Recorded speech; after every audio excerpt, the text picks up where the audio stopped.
Hello, and welcome to this special episode of Rocket Fuel. Today we have the Atlas Bullcast, and we have Marceau, Ken, and Jasper, who are members of the Rocket Pool community of sorts, I guess, with Marceau maybe on Twitter, and with Ken and Jasper, of course, they are rocket scientists, and they are part of in trading every day, pretty much. So, welcome to all three of you. We'll start maybe with Ken. Ken, can you tell us a little bit about yourself and your relationship to the Rocket Pool community? Yeah, hi, I'm Ken. I'm a member of the Rocket Pool community and one of the rocket scientists. That's an individual that's kind of an educator on the Discord and helps a number of node operators or individuals try to understand a little bit more about the Rocket Pool ecosystem. And I'm also a node operator with Rocket Pool. Jasper, how about you go next? Hi, everyone. I'm Jasper the Friendly Ghost. You probably know me from my tweets, where I like to keep the community updated on things. I also serve on the Incentive Management Committee, where we decide how RPL is spent to make sure RETH is liquid for users. Former PDAO treasurer, and as you mentioned, I serve with Ken on a shared ODAO seat. But mainly what I do is go in and trading, and we ship post. Yeah, and Marceau, if you'd like to introduce yourself. Either works. Yeah, hey, I'm Marceau. You might know me from just being in the community. You might know me from the Bankless Bullcast with Ken a little bit back. As far as my role, I'm a part of the community for Rocket Pool. I've been a staker since Genesis. I have kind of a unique role, right? I kind of have relationships with a few kind of the larger players. I help them kind of get comfortable and acclimated to the community. And yeah, that's it. We'll keep it short. Great. So the purpose of today's call is for us all to kind of talk about Atlas, what it's going to do. So as all of you are aware, and you've watched the episode, I had Darren Langley on last week, Langers, and he was talking about the technical parts of Atlas. But today what I want to talk about is the economic side of Atlas and how this is going to help Rocket Pool grow, and what Atlas will bring to Rocket Pool that we've been missing up to now for the last year and a half, pretty much.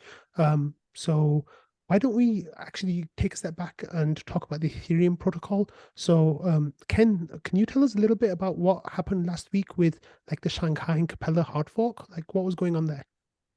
Yeah, so every so often when Ethereum wants to upgrade, it wants to add additional features or change a design on how it operates, it has to do a basically kind of a software upgrade, and they call it a hard fork. And the hard fork that happened last week was a hard fork on kind of two parts of Ethereum. One part called the execution layer, and they titled that Shanghai. It's named after the DevCon cities that have hosted DevCon. And on the consensus layer, it's called Capella. They're naming them after stars, and it starts with the letter C. So it's the third upgrade to the consensus layer. And they merge those kind of two names together to kind of indicate it's really kind of one upgrade, and they called it Capella in there. And what Capella does is it really completes a long saga of Ethereum, which is the transition from proof of work, kind of the Ethereum mining, the high energy intensity, hardware racing way to propose blocks, and transitioned it to a much more ecologically friendly, much more scalable solution called proof of stake. And that transition from proof of work mining to proof of stake or validating was called the merge. And Capella, the upgrade, completed the final and last step of the merge, and that's withdrawals. It allows individuals that are operating on the proof of stake side, the validators, to now finally, at their own kind of inclination, to quit and exit their validators, and also to get paid for the work that they've been doing if they want to continue on. Great, thank you for that summary, Ken. I just want to jump in real quick. Yeah, go ahead. I think it's an underappreciated fact that Shanghai Acapella happened last week and not 8 months down the line, because at one point in time, it was unclear if 484 or 4844 was going to be included in Hardfork. So it's certainly bullish for Rocket Pool and our ability to grow that Shanghai Acapella Capella was a slim, purely withdrawals Hardfork. Great. Marceau, you put out a few tweets recently about what you expect will be the changes to staking, right? Because of Shanghai and Capella. there was a lot of talk going around about how, there's going to be a big dump, and how people, who've been sitting in for over 2 years, they've been running their nodes, are now going to withdraw and sell off their ETH. We've obviously not seen that happen to the extent that people expected, right? And the price, instead of dumping, has actually increased. So what are your thoughts on what Shanghai will do to like the staking landscape? Because I know that you've got quite a lot of thoughts about this.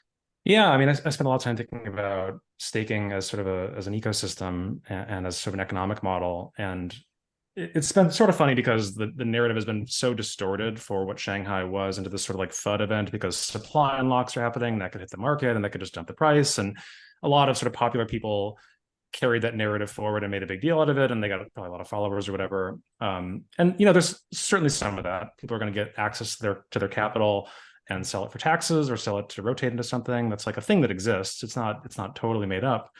But I think the much more dominant factor that goes into this is that staking is suddenly this sort of like fully closed loop process, where that kind of gives the green light to people to enter in a pretty dramatic way, and to buy Ether and stake and enter in a pretty dramatic way, because it has been sort of fully de-risked, fully unlocked. You can put it in, you can take it out. It's no big deal. So like that to me is sort of a 10x bigger thing than the supply unlock. And the supply unlock is a very short-term thing. Like, we're here a couple of days post Shanghai, and it's already basically behind us. It's not a big deal. Like you said, it was like kind of a non-event. Going forward, I'm like just super optimistic, both in terms of just like the market stuff, which is sort of interesting for what it is, but maybe more importantly for what that does, the staking ecosystem that has a bunch of kind of really amazing second order effects for what staking protocols can do by having withdrawals exist, that I'm sure we'll get into later. But like, it's a massively, I think, exciting and bullish thing for the overall ecosystem. And we just had to get through those first few days of like kind of fuddy stuff. And I think we're already past that, which is really great. It feels good to be where we are right now, both pre-Atlas and also post Shanghai. Is just like, it's pretty cool. I'm excited. It's a real sweet spot of a location. So we've seen some numbers, right, of people kind of comparing Ethereum staking percentages to the amount of amount of like tokens that are staked on other alt layer ones. So they go up to like 70, 80% in some cases. Ethereum at the moment is around 15%, I think, or just below 15%.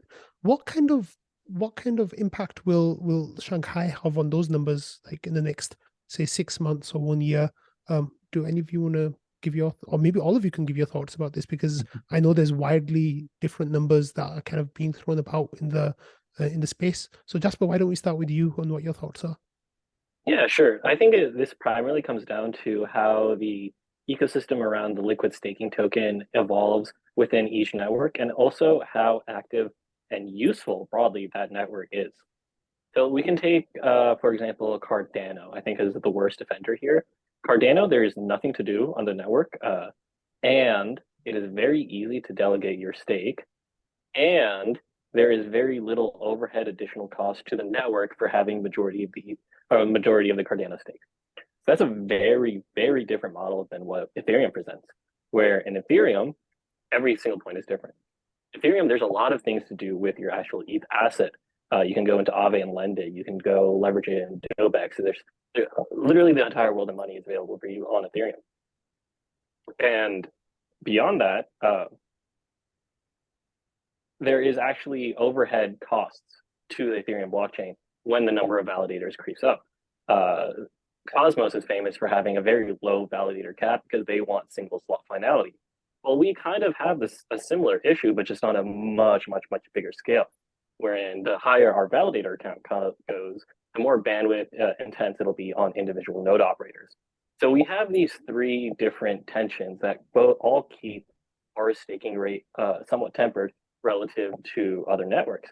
However, saying that, these are all sort of problems that can be solved in one way or another, and probably will trend towards that in the long run. For example, DeFi activity. Liquid staking wrappers enable a large amount of the activity that Ethereum itself is available for. Lending and borrowing, money markets. You can largely do all of that with liquid staking tokens. The problem is, and this is what differentiates it previously from the other networks, is the pegs on those liquid staking wrappers were weaker on Ethereum because you couldn't withdraw. On majority of the other networks where there is distributed proof of stake or proof of stake in some fashion, you could withdraw and the pegs kept tight And so the network just eventually everything gets staked. Now that withdrawals is enabled, perhaps we see the effects of this economic activity purely for ETH get dampened, and it becomes solely this idea of how much can the network take that limits our staking potential. Yeah, that's really great. Ken, what are your thoughts about this? Yeah, it's kind of interesting. Like, I mean, one of the things that I think did play out is that very few validators have left validating, right? I mean, there's still a number of them, but if you look at the analytics of those that are leaving the beacon chain and leaving the validator duty, the majority of them, the last number I saw was around 80% of them are from Kraken that chose a settlement with the SEC to kind of quit their staking service, and so they're exiting orderly their validators, right? But if you subtract them from those that are exiting, very few are actually exiting and giving up that validating purpose in there. The thing that I haven't seen, and I think kind of Jasper is alluding to, is so what happens in the growth of the validator set, right? Does it continue to grow? When does it grow? I think it will probably come as either Ethereum grows, the ideal of staking continues to go more mainstream, and perhaps we see some institutional stakers in there. I'm sure there were a lot that weren't the very early adopters that said, "What do you mean I'm not going through a one-way door, right? I don't want to throw all this money and commit it and have no, just a promise from the devs that they're going to enable withdrawals at some point." But I think even right now it's probably too early, right? They're gonna want to see some track record, some months, if not years, of performance on there before they really start to come in, and we really get that equilibrium point between the amount of ETH staked and the amount of ETH actually used. That's great. Thanks, Ken. A quick aside on what Ken's thought. Bullish thought. Imagine ETH stakes all of its ETH, and then a few years later, we have an R ETH based on Rocketpool ETH. I love it. Good luck with the SEC on that one, buddy. Okay, Marceau. But the idea is open that ETH could, in theory, be staked now that we have this ability to exit. That it was a non-question before withdrawals, but it starts to become tangible. Yeah, they can just deposit into the deposit pool, right? Like send it over. Sorry, Marceau, why don't you? For me, nothing really to add. I mean, I think Jasper really nailed it. I don't think we'll see as high of a staking participation rate as some other chains that are like 80-90%. That's just sort of untenable. But on the other hand, I think there is a lot of room for it to grow up, to go up. The common reasons that I've heard why it won't get that high are just sort of ETH OGs just kind of want to sit on it and not do a whole lot. There's a bunch of trade-offs with liquidity. There's a bunch of trade-offs for smart contract risk. And I think that's really the opportunity space for liquid staking protocols to really come in and like capture that market share. This is why I'm so excited about liquid staking in particular. I think staking is amazing, but in particular, I think liquid staking is the tool that lets people both participate in DeFi and have a liquid collateral token they can sort of use as an actual, unit of exchange, and also capture the yield. So it's kind of a win-win. I mean, there's some trade-offs and compromises, but I really, when I think about the limitations of liquid staking, they're basically on a glide path to zero over time. Like smart contract risk will glide to zero as these protocols become more hardened over time. Liquidity depth will creep up and be about as good, so there's no liquidity kind of concerns. The commission rates will probably come down a little bit too, so you're getting more of like the full yield. Like I think all these things will just eventually become very, very compelling for folks. And due to market forces existing, everyone's going to want to capture that yield. You're going to have DeFi treasuries, you're going to have ETH OGs, you're going to have big institutions that want to capture that yield as much as it exists. I think maybe the separate question is how much of that yield capture will the network tolerate? Is Ethereum going to limit rewards because of their minimum viable issuance kind of mandate? Are we going to see other kind of exogenous things like Eigenlayer kind of tilt the scales towards maybe staking being more lucrative than it currently is? Will that kind of help fill a gap? We don't know. Are there other ways of kind of getting capital efficiency out of Ether, like sort of a DeFi for staked Ether, like node operator Ether? That is a thing that's coming as well. So like it's just so early in the sort of staking ecosystem that it's so hard to project forward to what the sort of saturation rate is. Like just to throw out a number, like I have thought about this. My current number is like 40 million, which is like a third of the Ether stake. Somebody just asked me about this. but the margin of error is like enormous on this. I could see it going to half. I could see it not really going up much at all. It's just so hard to have conviction for where this could go because there's so many big variables still. But I mean, I think it's going up quite a bit. And I think that's a huge opportunity for staking, for liquid staking, a bunch of other things. So it's good. Great, thank you. So that like has been really exciting, right? People in the Ethereum ecosystem have been waiting for this for multiple years now. In the Rocketpool ecosystem, Ken, people have been waiting for something called Atlas for like the last 6 months. Can you tell me a little bit about what Atlas is and what that represents for Rocketpool?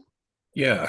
So Atlas is a series of upgrades, all kind of bundled into one, into the Rocketpool smart contracts. And it's something that the dev team has been working on for quite some time now, ever since Redstone, that I think launched about maybe a year ago or so, or maybe not quite as long, but it's been a while here. I think it was August or September. Yeah. So it's been at least a good half year then, I think, since Redstone. And it does a number of things. I mean, first and foremost, as we mentioned, right, Shanghai enables withdrawals on the Ethereum protocol, and so Atlas enables finally here withdrawals for the Rocketpool validators, the mini pools, right? I think that's probably one of the key aspects of what it does, and it allows it both for what we call full withdrawals if a Rocketpool node operator wants to exit their validator. But it also enables what are called the partial withdrawals, the skimming. So you can get now periodic rewards, and all of the Rocketpool validators were paid for their earnings for the past, in some cases, almost 2 years worth of validating. It does something really cool. It creates something called LEB8s that I know we're going to talk about, kind of these reduced ETH mini pools that are so exciting. It also allows us to capture a little bit of market share by allowing solo validators. These are individuals that are running their own full 32 ETH validators. It allows them to convert over to a Rocketpool mini pool without having to go through the exit queue, which is about 10 days right now. And it saves them the hassle of now getting back in the entry queue, which is pretty short. It's only about, I think, 10 minutes or so right now. And then it actually does a couple of things for the R ethers. I know we haven't really talked too much about that, but it adds some really good improvements to the overall capital efficiency of the RE side of the house. It creates for a much better node operator queue to put the ETH that's deposited by the RETH community, the liquid stakers. It puts it real quickly into staking. It's got a much faster queuing system in there.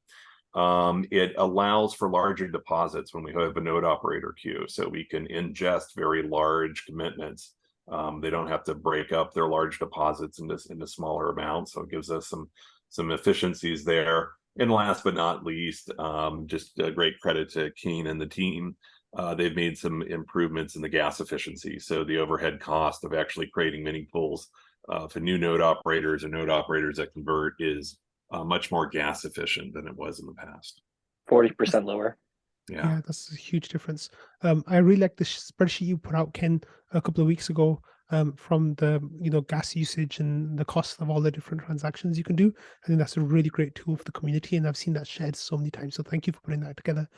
Marceau, do you think there's any issues with the timing of Atlas being after Shanghai? Because I know that was kind of a worry in the community about where Atlas will land vis-a-vis Shanghai. What do you think the consequences of it being like a week, 5-6 days later is? I mean, I think it's inconsequential. I don't think this really matters. Like, first of all, congrats to the team. Like, big congrats to the team for Atlas. Like, it's of course a huge deal. It's a Herculean effort to get this out the door, and they did such a great job with the building and the auditing and getting all the feedback and all the discussions that were going on. It was a lot, but massive kudos to them for that, first of all. On the timing of it, like, I think there's a benefit to delaying to launching post Shanghai because all the skimming is kind of behind us. There was kind of some discussions about an edge case where if you wanted to convert pre Shanghai, you had to sort of forfeit any kind of rewards. And so there was some ideas about how we could sort of like manage that and sort of pay it forward. That was some extra complexity that we didn't want to have to deal with. It would also be confusing if the operators like couldn't convert until Atlas. So I think we kind of got a win by not having to deal with that. On the other hand, we might have lost out on a few days of like solo staker conversion, but like that in reality, that's basically nobody because they're just waiting for skimming and they're just probably waiting for the dust to settle a little bit. So like those are just super minor things. I don't think ultimately it matters, especially seeing like Lido's coming out like a month later. Coinbase is pretty quick. I think Binance is like within a week or something. So we're like, Get that. Could you try again? Siri heard me somehow. So we're like well within the window of like whatever is kind of normal. But even if we were an outlier, I don't think this has a real material impact to anything that matters. Yeah, that's what I think too. Jasper, can you tell me a little bit about what your experience was like in the community, working up towards Atlas, like over the last few months? Like, how has it been? Yeah, so you know what? I think my favorite metric to look at for the Rocketpool ecosystem is the new node operator growth. Like how attractive are we to new people entering the ecosystem or existing people looking to convert? And if you look at it, it's just been up only, and especially in the past like week or so, it's just been exploding. So seeing that has been really rewarding. And then also part of like sort of the stepping back in the broader Rocketpool community ecosystem as we approach Atlas, I think it's been very gratifying seeing the predictions that a number of people in the community have made over the past years, months, what have you, come to fruition. I wrote my thesis, I believe last year, released it on Christmas, and it was very tailored towards predicting the environment around Atlas. In it, one of my major predictions was that we would see a huge outflow from centralized institutions into liquid staking institutions for a number of different potential reasons. Like as Ken mentioned earlier, Kraken, that was totally unexpected, but is the greatest example of a tail risk coming to fruition that I can think of, right? You have a nation state actor coming in and exerting their influence over the staking protocol. And those users who have just been like, oh no, what happened? My ETH was just here, now it's gone. They're likely to be in this sort of reactive mindset where they now want to take their ETH and stake somewhere very safe. And what is the most tail resistant staking protocol? Rocketpool. So this is just this huge, I think, bullish catalyst, this exterior macro environment of emphasizing tail risk resilience has been phenomenal to see play out. And then you have Coinbase just enabling their burns recently, seeing the community sort of respond to that. Thomas G being like, I'm going to buy a bunch of CP ETH and then burn it. And literally being able to join the community celebrating ETH leaving Coinbase to then most likely flow into other staking institutions is great. We saw our first stake.us great reshuffling. A user who's on stake.us pulled out their mini pools and is planning to launch on Rocketpool. So to summarize, it's just been exuberance, euphoric, validation. That's great. Yeah, I think a couple comments on that, if you don't mind. Like, yeah, I think for one, I think RPL is really like a call option on regulatory stuff, like getting worse, which great tweet. seems like almost a certainty, right? Like RPL is so well, Rocketpool and RPL are so well positioned to be resilient to the regulatory stuff. I think that's just a huge benefit that our community has that is easy to sort of forget about because it doesn't matter most of the time, but when it does matter, it matters in a really big way. And the other thing I was going to mention is like Atlas actually gives us sort of three forms of node operator growth. There's solo staker migration, which we can now do with Shanghai. There's conversions to LED8s, which is of course a really big thing that alone could sort of 3x our capacity.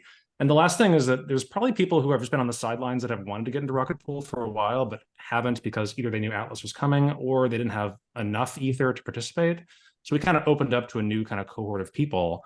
But like, I think what Jasper said, like the node operator growth, I think that's like the best metric to look at for success of Rocketpool. And luckily it's been, hugely up, which is just really great to see.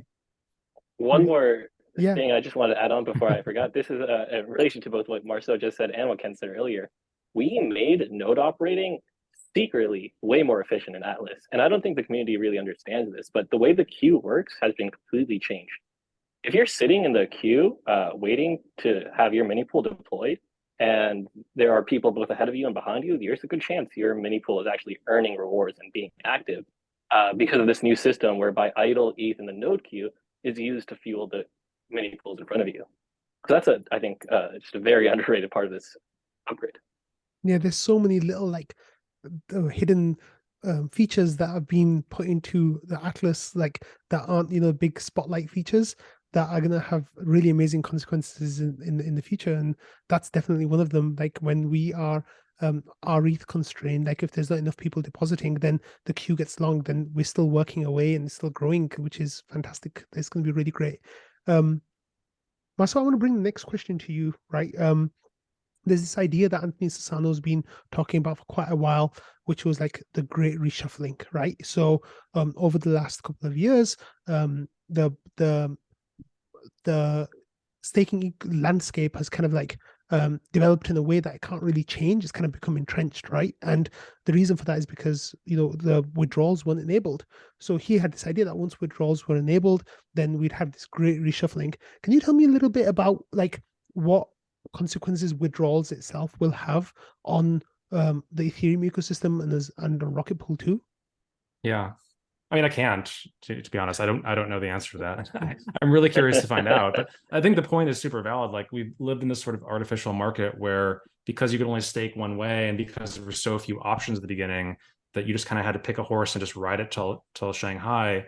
And so we don't really know how much like latent demand there is for RETH versus STETH. Like, are we going to see a rotation? Are we going to see a bunch of other stuff happen? We can see people exiting solo staking nodes and validators and going to Rocketpool. Like, I don't know. I mean, I genuinely don't know. I think there's a lot. I could sort of argue both sides. Like, I think there's a lot to say about just like, you know, laziness, for lack of a better word, or just momentum is maybe a better way of saying it, which is like, you did something, it's working, you're not going to mess with it. You don't want to deal with like gas or taxes, whatever it is. Like, I think that's a real thing. But I think there's also a big point that like people are going to take a step back and reflect and think about, I don't know, regulatory stuff or capital efficiency, or if they're supporting decentralization, if they're being good stewards.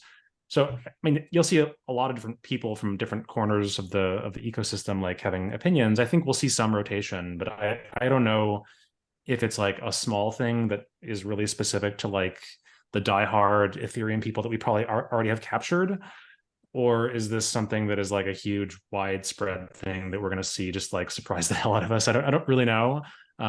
I think it'll be sort of marginal, but I'm not expecting fireworks. But that's also something that I'm watching closely. Like, there's a few things. Atlas is a really good experiment in a lot of ways, just to measure the temperature of like demand for RETH and demand to be an operator and sensitivity to gas fees and sensitivity to commission. There's a lot of like sort of interesting analytics to look at. I think this is a really good time to be looking at graphs and dashboards and learning lessons about what does this mean for Rocketpool. Like, is the RPL collateral too high, or is commission rate too high or too low or something? Like, there's just a lot we can learn from this that we haven't really had a chance to learn before. So I'll be looking at things closely. I don't have any great predictions though, unfortunately. I wish I did. That's great. Thank you. Ken, what are your thoughts about like the impact of withdrawals? Like, do you have any ideas about how it might change the Ethereum ecosystem, like landscape, staking landscape? Yeah, I mean, one thing we haven't talked about that I think it actually does is because it creates a little bit more of an assurance, right? That, you know, you can deposit and then you can withdraw funds. I think we're going to actually see some more competitors to Rocketpool come into the market, right? You know, historically, it's been in terms of the kind of, you know, I'll say the decentralized ones, and I know people might argue with me on Lido if that is, but like, you know, it's been Lido, it's been Rocketpool, right? You know, then you could look at the sex-based ones, right? Like Coinbase, like Kraken, right? Binance, right? That is providing, you know, staking services, right? And I think it's going to be interesting to see the new competitors that come out to the market, how much market share they're able to gain, and how much traction can you enter the market at this late of the race? And if so, is it viable? Will there be different tiers? Is this a big enough ocean that there's plenty of stakers that are interested out there that you can have a very vibrant ecosystem, or does it begin to consolidate a little bit? I think that's one of the things I'm gonna start looking at to kind of see what's there. And the other interesting thing I'm gonna see is, I think many of the people that are staking with a centralized firm probably have never really come over to the metaverse and never come over to the blockchain, right? I mean, maybe they've gotten into crypto, but they just trade it or they buy it on the exchange, and they don't really quite know exactly what to do with it or how it works or what the business case is. And I think as they start to actually then take their their ether out of those centralized exchanges, right? Use them more as an on-ramp and get onto the blockchain with it, and then see the whole universe that's on the blockchain and all the use cases and business cases and opportunities that exist. I think that's going to kind of change the dynamics. And I wonder how many are going to be staking with an on-ramp service, because that's how I view Coinbase, really. Versus, staking with a more blockchain centric protocol like Rocketpool. Great. And Jasper, bringing the question to you, I know that withdrawals and this idea of great reshuffling was kind of like a big part of your paper that you wrote, why RETH will flip STETH, why Paradigm was wrong. Why don't you tell us a little bit about the points that you made in your paper about how withdrawals would impact the staking landscape? Yeah, absolutely. So I proudly proclaim that RETH will one day flip STETH. And in that paper, I was largely responding to one that Hasu and Georgios of Paradigm wrote before they went on to create Lido, which claimed that staking on Ethereum is going to follow a power law distribution, and a very concentrated one at that, where the first successful protocol is going to maintain overwhelming dominance throughout the course of the protocol's history. What I then responded to was this idea that this sort of dynamic, this power law distribution, is only instantaneous, it's temporal. And as we progress through this market, which is honestly in its infancy, it's a very irrational, very infancy-oriented market where funds, large-scale funds, are just getting their toes wet. And really, it's going to be these large-scale funds who care deeply about tail risk, about proper risk mitigation. It's not going to be the degens on crypto Twitter who are just going around like Justin Sun and throwing 200k ETH into the ETH. No, when BlackRock decides to stake 1 million ETH, they will be very careful with how they do it. So I think as we progress through Ethereum's history, like on the really large scale, things like this will become much more center stage. And the way in which they become center stage is also interesting, right? If the idea is tail risk resistance becomes more important as we move forward towards these larger institutions, it becomes funny that the power law distribution of node operators ends up favoring Rocketpool. So whereas Hasu originally argued, or Lido sort of took advantage of the power law distribution of liquid stakers, Rocketpool has had the exact opposite focus. Purely on the node operation, well, not purely, but for the majority of its history, purely on the node operation side. They focused on making the best experience, attracting the most node operators, and creating, this vibrant community and ecosystem, which is very sticky. A node operator is not very mercenary. A STETH holder or whatever LSD holder is very mercenary. They will be very quick to swap in and out. So as these sort of underlying metrics become more exposed and the light really shines in on them, I believe, in one hand, Rocketpool stands to grow a lot. In the paper, I outlined a variety of ways this background force could come to light quicker. And one of those was a mass slashing event. So you have a centralized authority or a large staking protocol have a large slashing event that causes users to lose funds. That's the type of scenario that can cause a large amount of stake to move quickly into other protocols. Just the same way we saw stablecoins move around the USDC peg. We were able to see a dominance of USDT flip 20, 30% in days because the process of switching between protocols, switching between stablecoins is very quick and very seamless. One day, it's likely we see that same degree of interchangeability between liquid staking protocols. And if that's the case, if you can choose freely, you're probably going to optimize for fees and security. So what do you think the actual changes in Shanghai and with withdrawals, how will that facilitate that happening? Right. So the major points to look at are one, centralized exchange ETH flow. Where is that going? Two, where is solo stake going?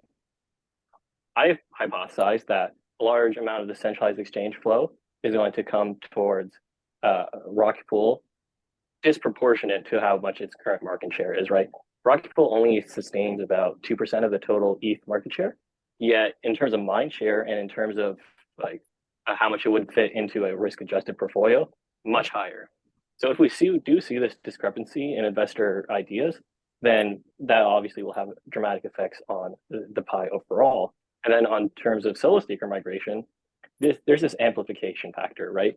For every one validator that converts from solo staking to Rocketpool, we see a 4x increase on TVL. So it can only take a small amount of the solo staker population to migrate to Rocketpool to see like dramatic movements. Great, yeah. Does anybody want to add any points about this, about withdrawals that you want to add before we move on? No, that's good. Ken, if you don't mind, it seems like one of the biggest things that people are talking about Atlas for Rocketpool is something called LEB8s. Can you give us a little bit of information about what an LEB8 is and how it's going to, like what the kind of impact is going to have on Rocketpool? Yeah, so basically right now, Rocketpool historically, at least for the next 20 hours, since its birth, the next 20 hours from here when we're recording this, if you formed a mini pool, right, they termed it a mini pool because you only had to put down half as much as you need for a full Ethereum validator. A full Ethereum validator takes 32 ETH. A Rocketpool mini pool, you as a node operator would contribute 16 ETH. An LEB8 is called a low ETH bonded mini pool, and the protocol Rocketpool is now reducing the node operator deposit from 16 ETH to 8 ETH. And some really interesting things start to happen here. I guess first, why 8 ETH? We did a number of analysis, and we were looking at kind of the assurity that the node operator deposit provides, and 8 ETH was kind of the right number, I think, given the technologies or the capabilities that Rocketpool has to still offer a high degree of assurity, very basically not much different assurity than a 16 ETH mini pool, that the node operator would be financially incentivized to do the right thing and continue to validate, continue to split the rewards appropriately or fairly with the liquid stakers and the node operator share. But these 80 things kind of do a couple interesting things on the math that sometimes takes a second for people to kind of realize. One of the things from the node operator is it reduces your ETH collateral in half from 16 down to 8, right? But on the protocol side, it actually triples the amount of ETH that could be staked on a per ETH equivalence. Because if you think about it, if you as a node operator only had 16 ETH, right now you run one 16 ETH mini pool. So you contribute 16 and the protocol puts in 16 ETH. But if you instead pick two LEB8s, it's still the same contribution from the node operator. They get an 8 and an 8, so it's still 16. But now we're able to stake 3 times as much from the protocol, because to make 32, we have to add 24 ETH to that 8, another 24. So now we're staking 48 ETH for that same contribution.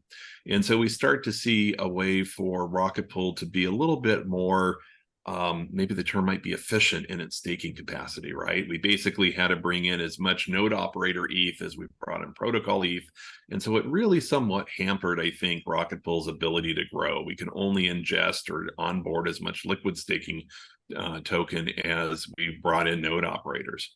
And so now, once Atlas launches, we really have opened up the throttle, and we're able to go to not only twice the amount of our ETH, but even once more again. So you can get this big, it's going to be a 3x factor overall, 2x from where we are right now.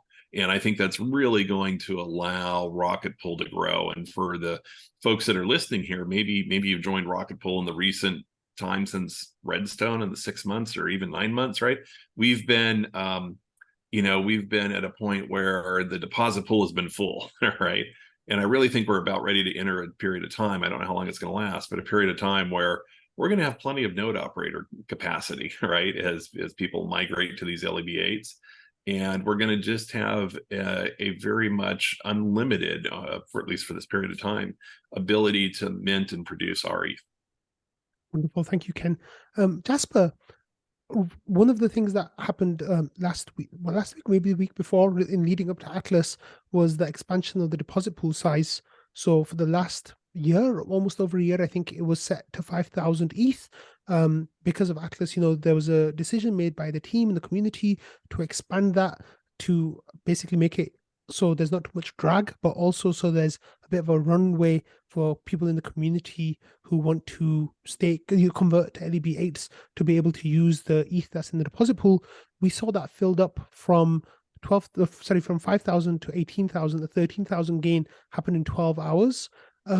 What do you think will be happening in the days, well, maybe the minutes or hours after Atlas goes live, all the way up to like the following days and weeks? Ken kind of alluded to like a change in shift.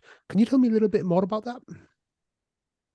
I almost dream about this question. I'm not gonna lie, because we had, as you said, in 12 hours with zero marketing, over $20 million, around $20 million worth of ETH flow in.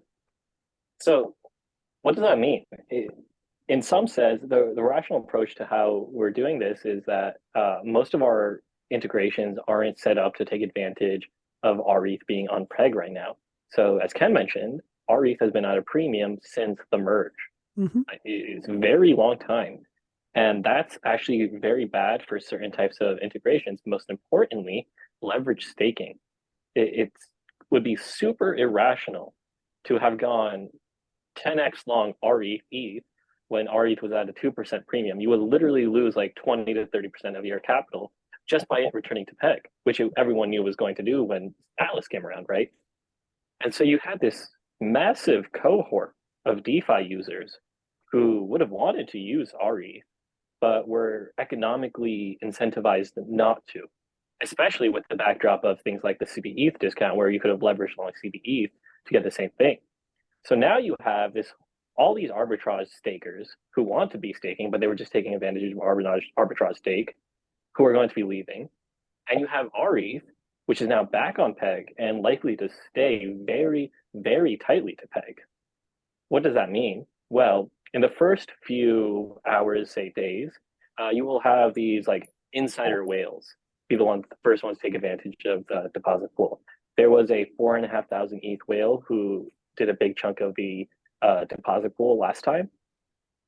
I believe these people are going to be the big first cut users before we see integrations start to ramp up and take over, right? Aave is going to be a big one with what's known as leveraged hyperstaking, or E mode. So one thing that I neglected to mention earlier when I talked about how bullish withdrawals analysis for Rocketpool is the fact that the RETH peg being extremely compressed does wonderful things for liquidity and DeFi integrations. Most importantly, by being so close to the peg, already our liquidity has gone up dramatically because we use balancers metastable pools, which are concentrated around the peg. You could right now sell $100 million of RETH at a 5% slippage, which is if you're Aave, that's great, because that means you can enable really high leverage quite safely.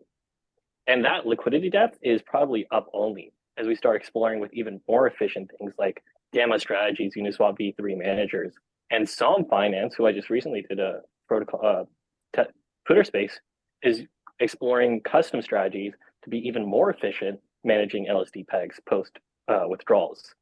So we have this whole burgeoning ecosystem built around making RETH super liquid, which will then is this compounding effect.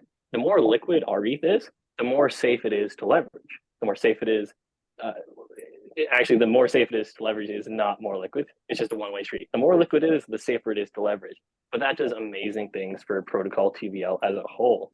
Right now, we have very little, almost no leverage built up in RETH. That is going to change very quickly. Wonderful. So, Marceau, I'm going to come to you for a second, and then Jasper, I'm going to come back to you, okay? So, Marceau, what do you think will be the rate of conversion from current mini pool operators to LEB8s? Because we have around 13,000, give or take, mini pools operational right now.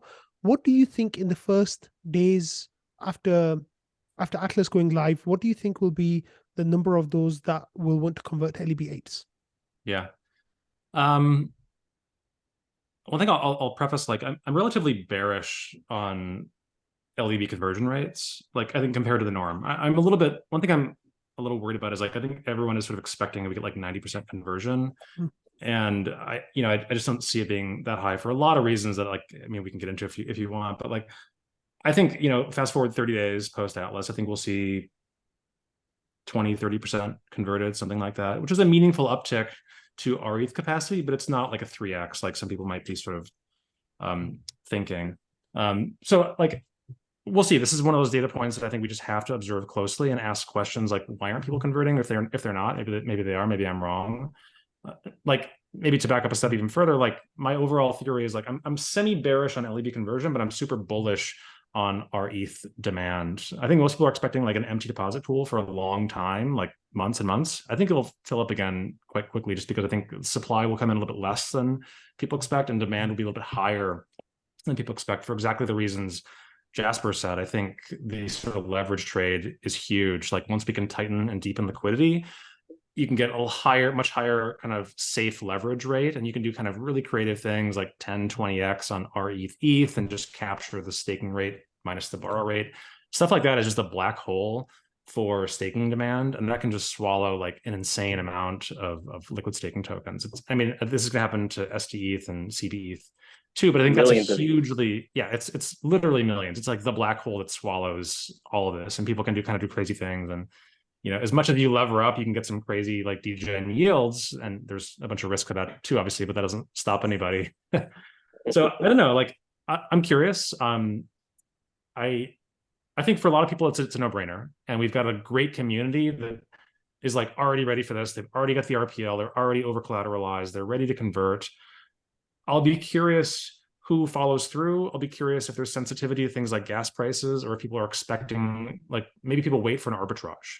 Maybe it's like, oh, the premium is building, so maybe we'll just wait and let the deposit pool fill up, and then we'll get whatever premium is there. So maybe we get some gamification of things too. But like, I don't know, like if you had to ask me, I think maybe we'll get 30% conversion. I would love to be wrong. I think that's a little pessimistic compared to what I've seen other people say, but that's one thing I'll be looking at kind of closely, and I kind of hope it's a little higher than that, but I think it's probably a little lower than people. I was kind of, I know that we've talked about this before, right? So I was kind of expecting you to say that number. But one of the things that's really interesting about that is if we have a 30% conversion, that's about 4,000 mini pools, right? Which will actually give us the capacity to lift 200,000 RETH more, the 200,000 ETH worth of RETH more than we currently do with those mini pools. And that will basically double our RETH capacity from what it is now. Like in a year and a half, we've minted just over 200,000 RETH, right? 200,000 ETH worth of RETH. Yeah. That will literally double if we just get that 30 to 40% conversion rate. So like you say, it's kind of bearish, right? But I mean, don't get me wrong. The RETH supply is going to go like this. Yeah, right? I mean, it's going to go up. Exactly. I'm just kind of comparing the delta. I think I've seen comments like our capacity is going to triple, and that's true. But I'm afraid that kind of puts into people's minds the expectation that it's going to triple, and I don't think it's quite going to be that high, because it depends on conversion rate, which depends on a lot of other things. That it has some nuance to it. But don't get me wrong, like it's a huge deal. It's very beneficial, even if it's a modest conversion rate. It's going to go like, it's going to look like a beautiful graph that I can't wait to see. It's going to do great things for the ecosystem. It's really great that we're back on peg. The other thing I was going to say a minute ago is like, it was really, really good to see the deposit pool fill up. And the reason why is because we haven't actually measured the latent demand for our ETH since like the merge, basically, because to basically get our ETH, you had to pay a premium for it. So you had to pay an unreasonable cost to get this token. It wasn't worth that. And that, like, a lot of people just don't do that. So it was great to have that experiment to see there's actually capacity. It actually got filled up super quick. Part of it was R, but part of it was just like actual demand that came out of the woodwork. I was really happy to see that fill up so quickly. It's a really good sign. Definitely. So Jasper, like I said, I kind of knew what Marceau was going to say then, right? So now I want to come back to you. So you set me up. Yeah, no, that's great. This is what we want, right? So that's fantastic. But Jasper, where are the node operators going to come from? Yeah, let me just start by saying I love that the bear case is that we double our TVL. Exactly. That's as bearish as I get, man. Trust me. I love it. Yeah. Yeah. All right, So but tell me. one thing I will say, one thing I will say is our community is very zealous. We had people launching validators at the top of the bull run for like half ETH gas costs. So while I am I agree with Marceau that there will be a cohort of users who are gas sensitive, who will be cost sensitive.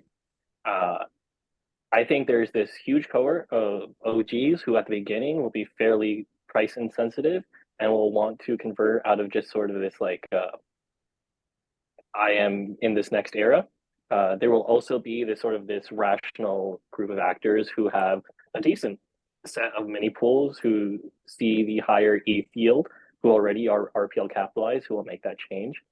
I also see this is one thing that we haven't talked about at all, the proliferation of whale marriages. Because now we have whale marriages as a concept is already something that it has been huge for the protocol. We have people who have a lot of ETH, who have a lot of RPL, and neither of them want to separate from their bags. So they partner up and then they create huge amounts of RE capacity. Marco Barco is the most famous example of these marriages, but Marceau has had his fair share in orchestrating. What's important about these whale marriages is post Atlas is now for each ETH whale, you've tripled their potential, right? And so whereas these prior whales were coming in with this expectation of 16 ETH, and a lot of these at that size become very tax sensitive and will tax and smart contract risk sensitive, so they have this built up desire to stay and put. New whales coming in are not that. They do not have those biases. They will want to be coming in with 8 ETH pools, and they will bring size with them. I mean, last night, 2 nights ago, we had a node operator in general talking about converting his 1,000 validators on, I don't remember which centralized protocol, but converting them all to Rocketpool. So the node operator's there. Sorry, Marceau. That's wonderful. Like that's what we're excited for. Jasper, you mentioned one of those things just then about a high yield. Can you explain what Jasper means by there being a high yield with LEB8s? Yeah, so one of the interesting things that happens, right, and maybe I'll share my perspective too to maybe counter Marceau's thought here, Please. right? But so one of the things, right? Okay, so you've got 2 choices as a node operator coming in, right? If you come in at the 16 ETH mini pool, because even though we're talking about LE8s, you actually even in Atlas will have a choice now, and this is what I'm actually going to be very interested to see not conversions but new people coming in. Which one do they choose? Because there's a fork in the road, and they got to choose this, right? So your 2 choices are you come in with the 16 ETH mini pool, right? And in both cases, all of these are a fixed commission at 14%. So if you come in at a 16 ETH mini pool, you get 14% commission on the amount of protocol ETH that you're staking. So you're basically earning 14% more than your share, right? Okay, because it's a 1-for-1, 16 ETH of protocol ETH against your 16 ETH. But if you come in with an LEB8, you're only putting 8 ETH, and you're getting 14% not on 8, right? But you're getting 14% on 3 8s, 8, 8, and 8, so 24 ETH, right? So you're earning 14% on the first 8, 14% on the second 8, 14% on the third 8. You're making now 42% if I'm doing the math right in my head, right? So now all of a sudden you're getting a commission that's just shy of half of what you would have put in on ETH, right? Now, to kind of counter that, though, you have to put some bonding on, right? And so you're going to have to purchase some RPL token to be used as a bonding mechanism, right? Kind of your ability to unlock that leverage and that amount of bonding is based upon the amount of protocol ETH you pull. So if you take the 16 ETH mini pool, you have to put down 10% as a minimum. So that's 1.6 ETH against the 16 ETH you borrow, 1.6 ETH worth of RPL. If you go the LEB8, you have to put down 2.4 ETH worth of RPL. So there's a little bit higher in cost, but you're getting very outsized returns on the node commission, right? So what I think is going to be interesting, right, to kind of counter Marceau's talk, I mean, I think you're absolutely right that it's not going to be everybody, right? We're just, as a decentralized protocol, we're probably to the 80-20 rule always, whenever we think of it.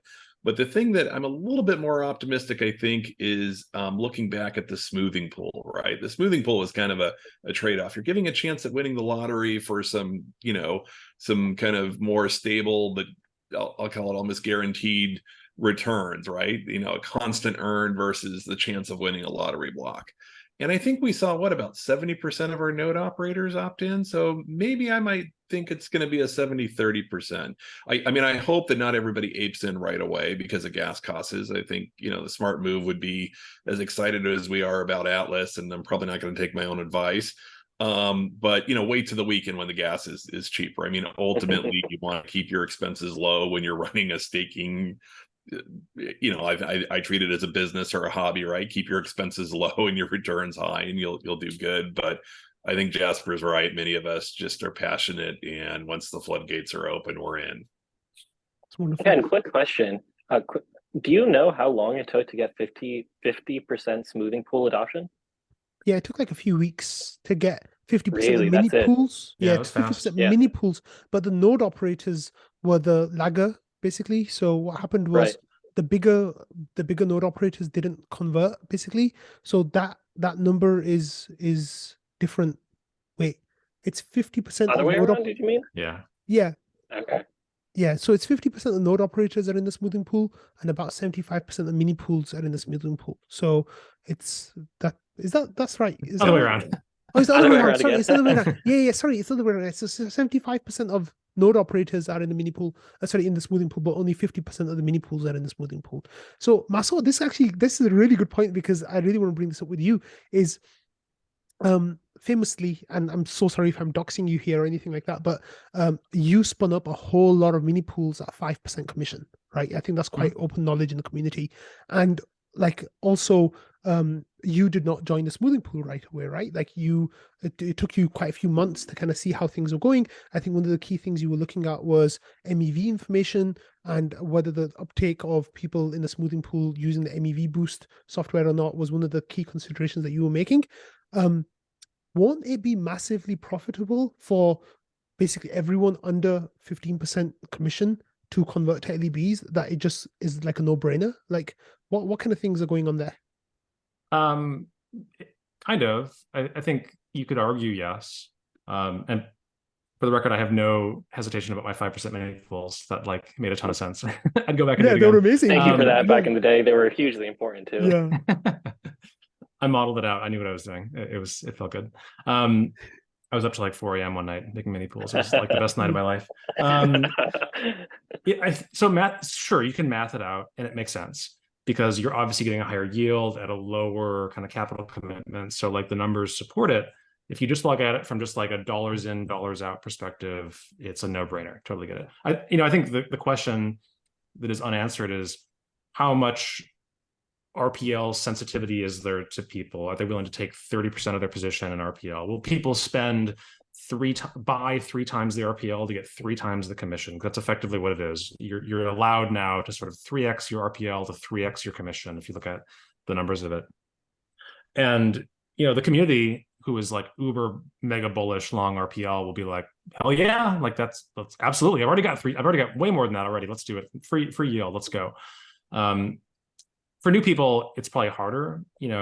We're in this situation where Ether's very attractive. Tokens generally go down over time. There's a lot of hesitation to hold non-ETH assets, I think, especially if you're like someone who's into staking, you're pretty, long-term focused, I would say. So I think it's more of a test about what is the appetite to go longer on RPL than currently exists, and does that appetite exist for new people, well, new and existing people? And I don't know, like on top of that, there's also like, gas costs and I guess maybe that's it. But so what's your thought, just out of curiosity, of new node operators, so not existing ones that maybe already have RPL above the 30% threshold to, where they don't have to factor in the cost or the acquisition of RPL, but for a new node operator coming into the system, what do you think between 16 ETH mini pools and LEB8s? What do we what do you think our new generation ratio is going to be?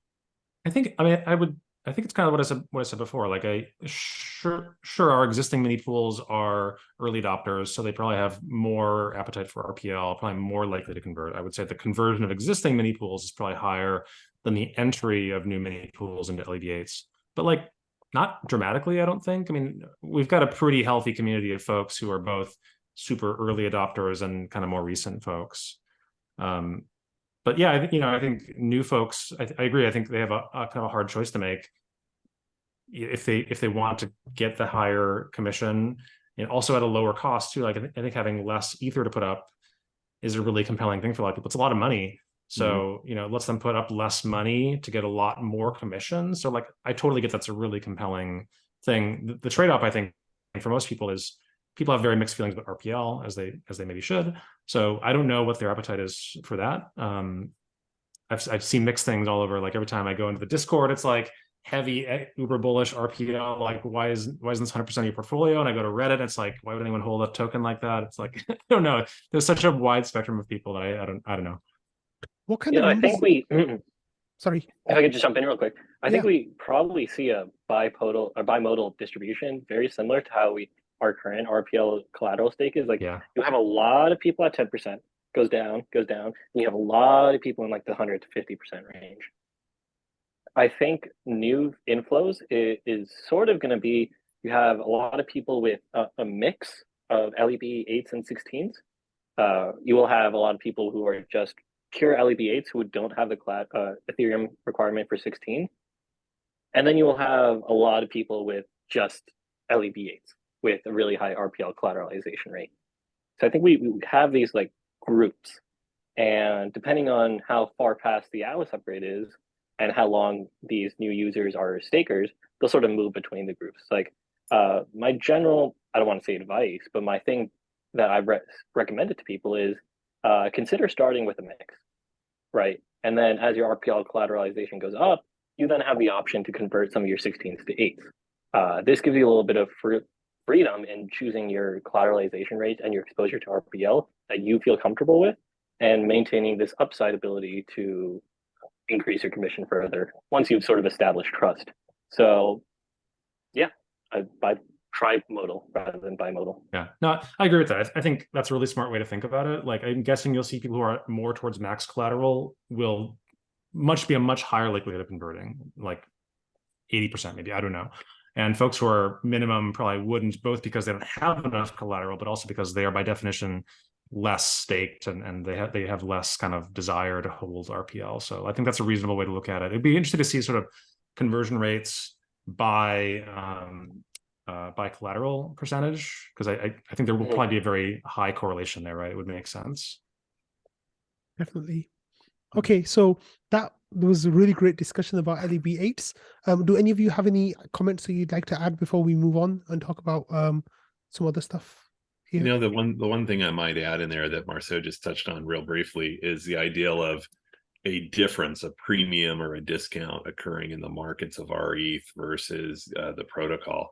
And I wonder, one of the changes, and I really haven't thought it through completely, and it'd be interesting to see how it plays out, is that now with withdrawals being enabled, and particularly these partial withdrawals, these skimming, every time a node operator, and would be enabled in Atlas, every time a node operator distributes from their mini pool, this ETH, the RETH share is going into the deposit contract. And it's slightly different that it's not going to the deposit pool, right? It will spill over after it reaches a threshold of 1%, but it goes into the deposit contract. And one interesting thing about that is that ETH can only be touched by our ethers that redeem their RETH back for it.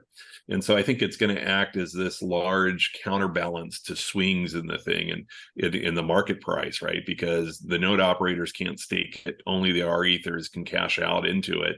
And I wonder if it's enough to somewhat stabilize the token price, pretty much, on peg. And so the ideals of, well, maybe I should wait for a premium to come so it's more profitable as a node operator to convert. I kind of wonder in the back of my head, will we ever see such market conditions that we would be able to create a premium beyond 1% of the RETH value, right? And I think as RETH grows, it's going to get harder and harder to reach that threshold. So the damper becomes even larger and larger. And so I'm kind of curious about that. I don't know, Whack or Marceau, if you've thought about that. Will we see price differences again, or will RETH just float around peg, plus or minus a 0.5%? Go ahead, Marceau, like if you have ideas. Yeah, I think that is a factor that will help support price stabilization, definitely. But I think maybe more importantly than that is that you can now ARB in both directions. I think actually the exit ARB has yet to be built, but there's a way to ARB and the way out. So it's hard actually to go to a discount, because people would be incentivized to exit and capture that ARB just for the same reason that if it develops premium, people are incentivized to enter. So I think that is just a great force that tightly pegs things. In addition to just TVL growing, so it takes more ether to actually create a premium, in addition to the extra ether that's coming in from skimming events. So there's a lot of things that will support the price. I'm not really worried about the peg going forward. I think that's just a really great thing having to do with Shanghai, for a lot of reasons, like you mentioned too. But yeah, I don't really see us ever developing a material premium. I hope we don't, because that, like Jasper was saying, that really affects our ability to do liquidity depth and stuff like that. So it's in our interest to keep it tightly pegged. And Romana and the RBot gets all the credit in the world for that, in my opinion. Yeah, I guess I was kind of thinking in my head, as a node operator, do you factor in a strategy of waiting for an ARB opportunity to make it more lucrative? But honestly, at least my current thought is it's really just gas prices are going to be what your cost of converting is, and that's probably the larger factor to play in line. And then you factor in the opportunity cost. If you wait 6 months for a premium to return, if it even does return, you missed out on 6 months of a much larger commission on staking for that period of time in which you left unproductive ETH. So what did you gain? You're probably in the hole. Yeah. Yeah, I think if you combine the fact that Rocket ARB gets 3 times more powerful, gas cost or gas efficiency in the code gets better, it just does not leave a lot of room for there to be a premium long term. Yeah, absolutely. And that's really great. Some great points from all of you there. Moving on slightly a little bit is okay, so in the Ethereum Shanghai upgrade, there was this idea that people who started staking a long time ago, they were on this kind of signature called 0x0, and what Rocketpool and newer stakers have is something called 0x1, which is a credential change, right? Ken, can you talk a little bit about this and how that impacts Rocketpool? It's been dubbed solo staker migration, but kind of after you talk, I want to explain that a little bit more and what some of the ramifications might be before I open up to Marceau and Jasper. Yeah, so I guess just to separate things, if you're an existing Rocketpool mini pool operator and you created your mini pool with Rocketpool, you already have the correct credential, the 0x01, right? Now, the one thing you do have to do, and it was a little bit of confusion the last couple of days, and you'll have to do it either, there's a way to do it before Atlas, you could do it after Atlas. You do have to upgrade your mini pool contract, which is your withdraw credential, the actual smart contract in there that is going to allow the distribution of your skimmed rewards or your exited rewards, right? So you're still going to have to do that if you've created a mini pool. It's called updating your delegate, your mini pool delegate, right? But for many of the solo stakers that are out there, they created a different credential. It's called a 0x0 credential. And Ethereum in the kind of merge here decided that they would no longer need to use that. And they want them to use an execution layer contract, which is the traditional accounts that we all do. And so that created an opportunity. I think Joe had realized this, or maybe it was Joe and Kane together, that this would offer an ability for a solo staker that wants to join Rocketpool without having to exit their validator and then rejoin their validator in Rocketpool. They could just simply set their withdraw credential to be a mini pool contract. So the new node stack now allows a way to create I forget what they call it, a blank mini pool contract, vacant mini pool. Yeah, vacant mini pool. Thank you very much. And basically, it's the correct splitter and smart contract code to use it. And you can basically then create that and then point your old, you get a one-time chance at pointing your old 0x credential into that new credential to do it. So if you're a solo staker and you haven't done that yet, you haven't set up your 0x 01 credential, you can do it into a mini pool. So it allows you to kind of save some hassle of doing it, and as a way to kind of transition. What you get out of it as a solo converter coming over is you make that 42% extra commission if you choose the LEV8 model. And so it's a way to kind of incentivize your returns on there. I know some people may think that we're breaking the gold standard on fully decentralized and permissionless Ethereum. I actually take a little bit more optimistic view on it, and I actually think you're helping out some other individuals that want to, liquid stake their token in a decentralized protocol. I view it more as carpooling with 3 other people than it is just driving by yourself on the blockchain. Wonderful, Ken. Like Thank that you for analogy. that. I like that explanation a lot. Thank you for that. One of the things that I was thinking was this idea of it being called solo staker migration might not be the full story here, right? And I think it might present a sense of something that might not actually be what happens. So this idea, solo staking is a person who has 32 ETH, they've got a NUC or some kind of device at home, and they're, in their basement or whatever, they've got a little machine running and it's validating, and they're a solo staker. They have 32 ETH, they're at home. However, this credential, the 0x0 credential, could also be institutions, large, capital groups that started staking 2 years ago with this old credential. We wouldn't call them solo stakers, right? They're something else, really. Like they're institutions, they're whatever managers. They can also do the same signature change, can't they? Like the credential change. So it's anyone can convert from the old credential standard to the new credential standard, so they can convert their 32 ETH pool, the 32 ETH validator to a 16 or 8 ETH rocket pool validator.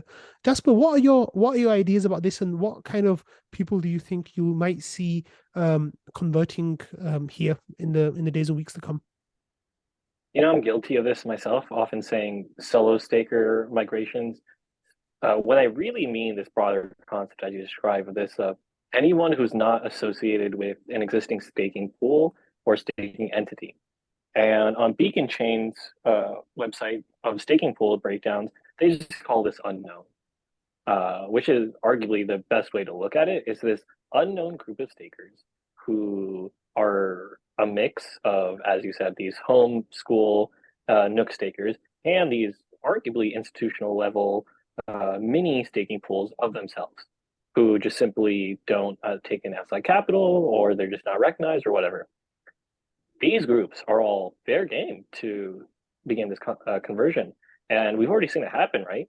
1KX, they spun up a huge amount of mini pools with their big RPL stack. And they don't fit this traditional title of solo staking. They're this other category. So yeah, I think we see a huge influx of both true at-home solo stakers, which is probably a fairly small slice of that actual 30% of Beacon Chain, maybe like 10%. And then of that 20% of higher level institutional flow, who knows? I think we will see less than the true solo stakers. I think we have a better chance of bringing true solo stakers in that group of institutional but not yet major staking pool level. Anyone's game, but I think we have a good pool, good chance, based at least off of 1KX. Yeah, that's fascinating. Thank you, Jasper. Marceau, what are your thoughts about this? Like, who would convert, who would migrate, and is it something that we can count on being a big driver of adoption for Rocketpool? Yeah, I mean, I hesitate to say I don't know, but it's kind of an unprecedented thing, so it's hard to sort of carry forward any assumptions because this option hasn't existed before. I mean, I've heard rumors, I've talked to people. I think it's a thing that exists. I think people will do it. I think it'll be a mix of small folks, home operators with a couple of validators, 1 or 2 or whatever, and then maybe a big operator, a big kind of fund or whatever it is. But I have nothing. I have no information other than speculation or guessing to go off of. Are people going to want to convert to Rocketpool to get the extra commission? Pros and cons to that. I don't know. What I sort of would love to see, and maybe I'll answer that way since I don't have a better answer, is like I would love to see a large provider decide that they want to take their kind of back-end infra for staking and convert that to be Rocketpool. For a lot of reasons, I think that's a really compelling thing. They get to sort of, capture that commission that can be part of their profit margin. I think there's a really valuable use, and I'd love to see Rocketpool as sort of the base layer anyways. But I would love to see that. It'd be really cool. I think it would prove to the market that Rocketpool is sort of an infrastructure provider in addition to sort of like a staking token provider. I would love to see that just from a narrative perspective and to help Rocketpool scale, obviously. But I don't have any guesses about who or how big or if they might do it or whatever. I really hope it takes off because I know Joe kind of poured his heart into this and he totally had a great idea, realizing that this was a possibility. And it's just such a novel way to get people into the protocol. I really hope it takes off. I don't know what to expect. I think it's kind of last thing I'll say, I think it's sort of a subset of this sort of great reshuffling theory. Either they reshuffle by exiting and re-entering, or they reshuffle by just pointing their extra credential to this new thing that Rocketpool supports. It's kind of the same thing. One is a little more efficient and direct and probably gas efficient, but it's kind of part of the same thing. So I just kind of in my head I lump this all together in terms of this great reshuffling narrative that I think will be a big deal overall. Absolutely. Yeah. And sorry, Ken, go ahead. Yeah, I mean, I gotta kind of wonder, vision a little bit, right? I was kind of thinking this. I mean, imagine right now you can stake with a service like Coinbase or MetaMask is, I think, just purchasing the LST, right? And Coinbase, you're using their staking service, right? But imagine if Coinbase in their staking service had a couple of little toggle switches. So if you go to stake with them, they could say stake only with Coinbase, and earn, let's say, 4%. There could be a toggle switch that says, opt into Rocketpool node operating and earn 40% more, right?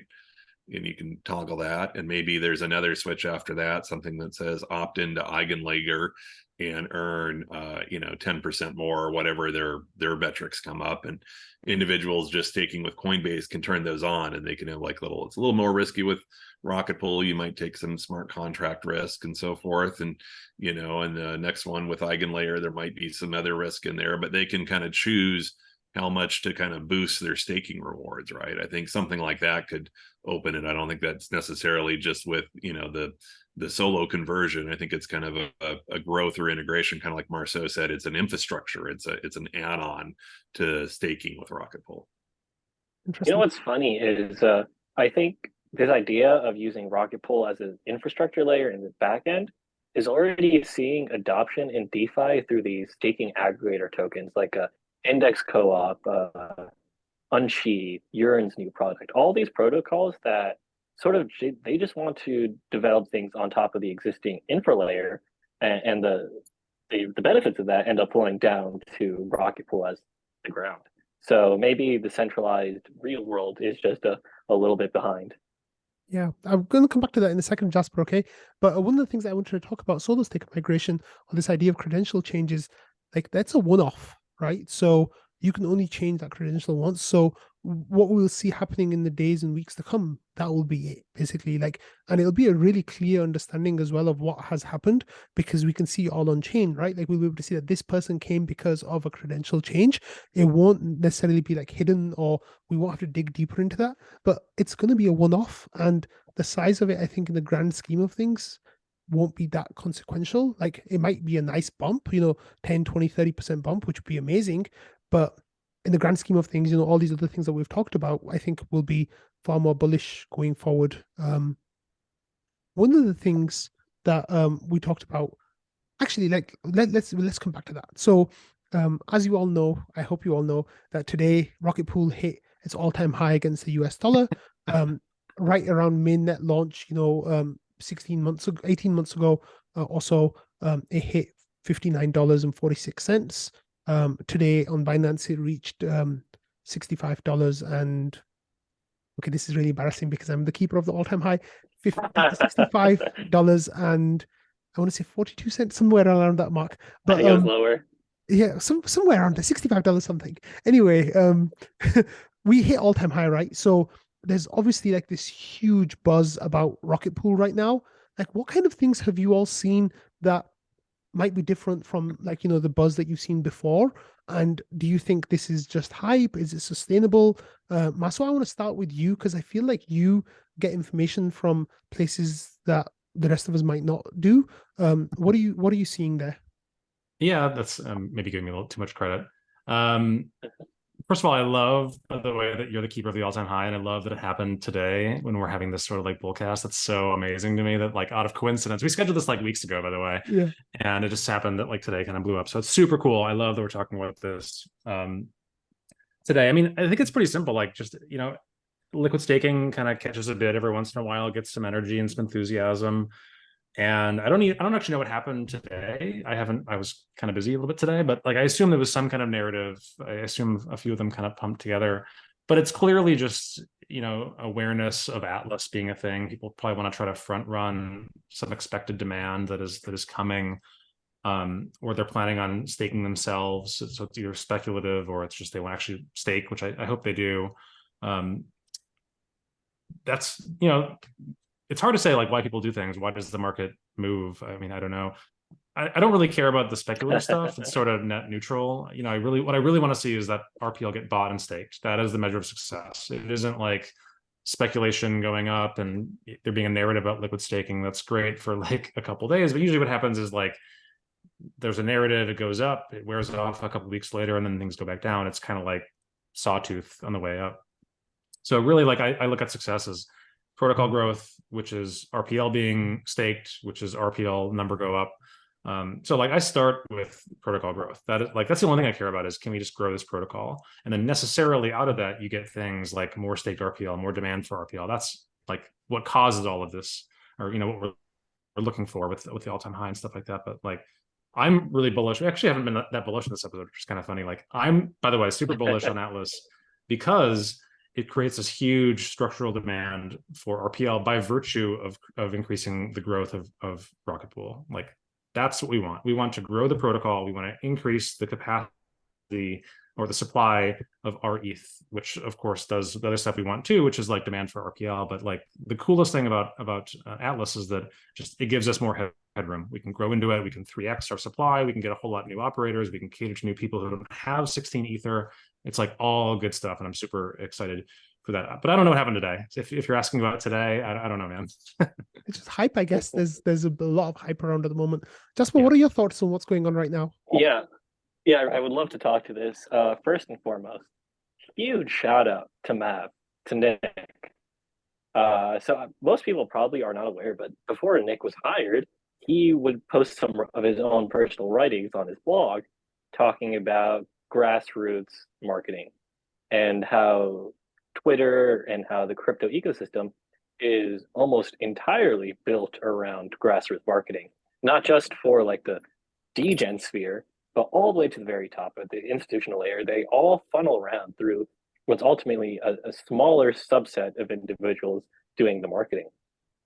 So I think Nick has been tremendously successful on marketing on both ends. So on Twitter, since Nick came on, he's been very on point at answering questions anywhere in the ecosystem and making sure people who are looking to stake get an informed answer. And so while Rocketpool has always had the grassroots community, it hasn't had a central point to enable that grassroots community to become very effective. And I think Nick has sort of transformed that. And now we get memes like the other week, that meme about, if you're ever stuck alone on the island, just say Steve is better than RE. There's some validity there, right? Like, the mind sphere of the average crypto Twitter user is now very familiar with Lido and Rocketpool on the same tier. And at the same time, we've seen like a real shift towards that style of like, there's this tier one of staking protocols, and it's Rocketpool, Lido, Coinbase. Those are the three at that top tier. And it's tremendous that Rocketpool is there. And we've seen sort of like Masari put out articles, the Block Crypto put out articles. These sort of more research and data analytical firms started putting out information about Rocketpool, and that sort of spread through the rest of the market. Me being sort of like in the odd position that I am, I've had the fortune of talking to some hedge funds. You know what's crazy? One of the lead strategists at one of the biggest hedge funds I talk to is a node operator. So our mind share reach in the institutional layer is deep. On the degenerate side, it's deep. It's amazing. One of the anecdotes I can add to that is Jasper, I don't know if you remember or not, but when Coinbase, the news of Coinbase joining the ODAO broke, we had Will Robinson come into trading, who's like a senior person at Coinbase, and he was like, "Yeah, I watch Rocket Fuel every day."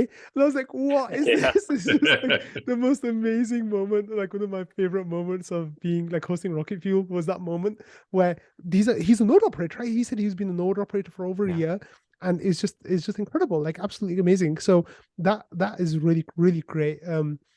Ken, what have you been seeing recently in, like, you know, when you've talked to people and on your calls, especially? I know that you've been in a few community calls recently. Have you felt things changing, or has there been a shift in the mood or in the mind space of around Rocketpool? Yeah, I mean, the thing I've noted the most, I think, is the increase in just activity, right? I mean, the community calls, we've always got some type of DeFi integration. I mean, to the point where, you know, I'm trying to keep up with Val's like DeFi integration spreadsheet, right?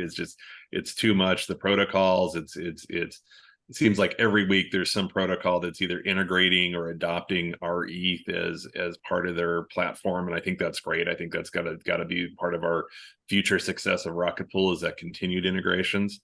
I spent some time. I had some time Friday morning before a flight, so I went into support, and I haven't probably, you know, done my fair share in support recently. And literally there was a thread going, or a conversation, and I had 4 new node operators all at the same time, and I was kind of like, I need a bat signal to get more people there. And for the folks the more experienced folks that are in Rocketpool and node operators, please continue to go during Atlas's launch and the weeks afterwards to support and just help out. I don't think we have enough rocket scientists in there trying to field all the questions. So I'm definitely perceiving an intake of new people that are trying to understand Rocketpool, want to ask a million questions, and they're doing their own research, and that's great. You should do that. Node operators that want to get in, and then just seems like every community call we've got a special guest. I kind of feel like it's Scooby-Doo days, right? And you got a special guest star joining the gang, and it's just really, really amazing to see that integration. Wonderful. I have to be a DeFi expert just to host these Twitter spaces. I'm not gonna lie.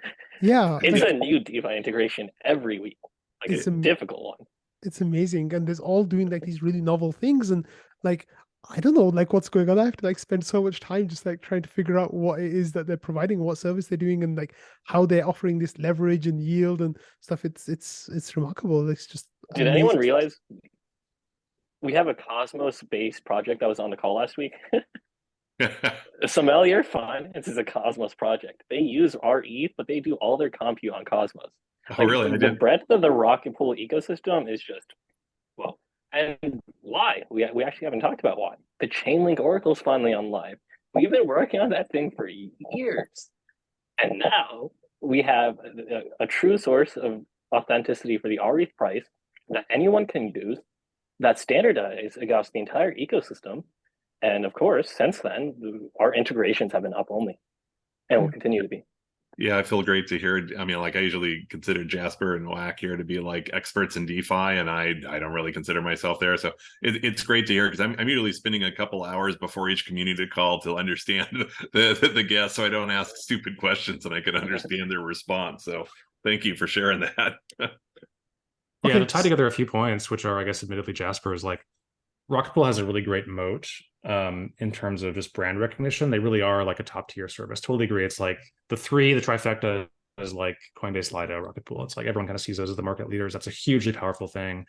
And the second thing is just the operator base. Like, we've got I don't know what a percentage of node operators is, but like it's enormous. And it's like Lido's got 20 and others have got just a few, but like Rocketpool's got like what, 1,300 operators. That's a hugely powerful. 2,400 node operators. Okay, I'm way behind. Sorry. Up 200 in like the past week or two. Yeah, that's a hugely powerful thing. And I think Lido would like to talk about sort of the moat in terms of TVL and liquidity and stuff like that. That's all going to get washed out here with Capella. Like it's a level playing field. I think our moat, our power law takes over in the form of our powerful brand, our powerful community, and the huge kind of like number of node operators we have. It's a hugely powerful thing. It's amazing. Okay, so there are a couple of things I want to talk about just to kind of like wrap up this call. Give me your predictions, guys. Like Marceau, I know that I'm gonna come to you first because you kind of like formalize your predictions more than everyone else has. But tell me, like, what do you see happening with Rocketpool? And not financial advice, of course. Please don't trade based on this information, like all that yada yada stuff. No, please do. Please go ahead and trade with us. Yeah, that'd be great. Yes, and then contact Dibsy for your lawyer. Dibsy in the Discord, send him as many messages about law stuff as you want. Okay.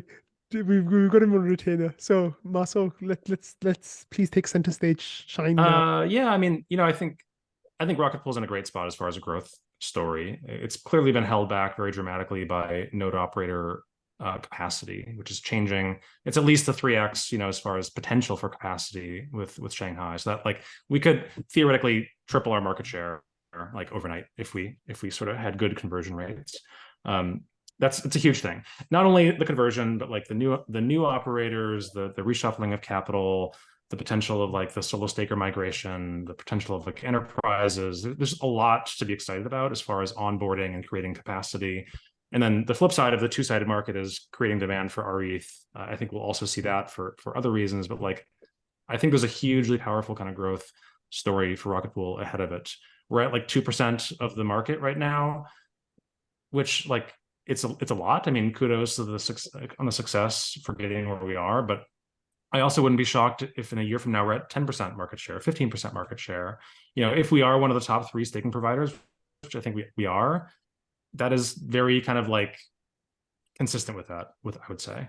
And so like I've done a bunch of modeling around like, what that means for growth, what that means for like, the impact of the RPL token. It's all published. People can look at it. I still very much believe in that. In fact, I just updated my stuff with the latest assumptions. I created that, by the way, like kind of, I wanted to model how capital efficiency improvements would affect things downstream. Like I wanted to model, okay, if I turn a dial for LEB efficiency, how does that impact total RETH supply? How does that impact RPL demand? And so it's already baked in there. I created that like a while ago, but it's a really optimistic story. And like really, we've only been held back by the node operator supply. So like going LEBs is very much the right thing to do. It's a hugely powerful force for all of that. It powers the entire thing. I mean, not only that, but like we are, I think, setting a precedent for doing this. And then I'm guessing LEB4 is not far away.